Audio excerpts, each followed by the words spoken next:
Washington really turned into a retirement home. I don't get it. Like, they just went after old geezers after old geezers. It was like Pokemon, collect them all. Like, do whatever you can. They're the oldest team in the league, and they've fallen apart. Like, who would have guessed? The oldest team in the league is all sitting on IR right now. This was expected when all your stars were aging out. Who are you banking on? Zach Ertz, Austin Eckler, even Terry McLaurin, who you just gave the bag to, turned 30 in September. This is an old team that was already aging out last year. Last year was a fluke with the Commanders. The only guy you can rely on now is Jaden Daniels, who is not going to fix this franchise. You're going to need a few good drafts here to start building properly, because the shot was last season, and now you're falling way down in the rankings. And I don't even think next year is in the picture right now. I love Jaden Daniels, but you're not keeping him healthy, and you're putting him in terrible situations to play when he's still injured. I didn't understand that all year long. Don't get me wrong. Last year was electric with this team, and what they did, that run was awesome, but that was the opportunity, and it felt like they had all the momentum, and they met a brick wall in the Philadelphia Eagles in the Conference Championship, and ever since then, they've plummeted. I still think Jaden Daniels is one of those guys. Like, he can be truly elite in the league.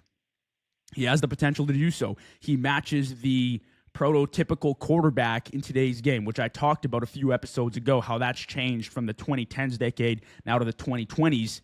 He's elusive, athletic, throws the ball really well. He was great in the pocket last year, under control, very composed, very accurate passer. But this year with the injury problems, not so much. We didn't get to see the sample size that we did last year, and they're certainly not going to the playoffs.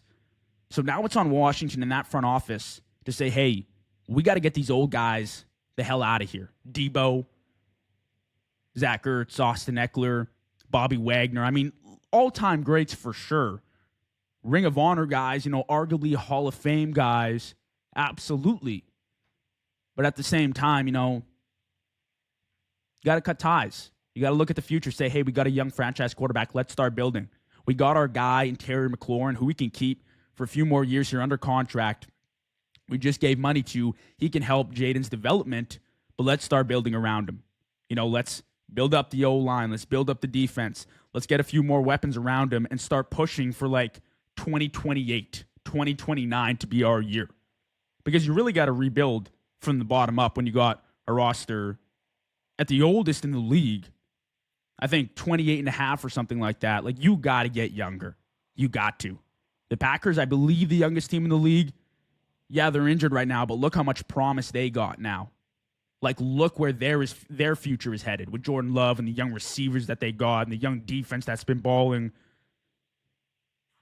Two very different situations, and I think that's where the Commanders now have to trend, knowing that they got their franchise guy. Keep him healthy and start building for a few years down the road to be your time.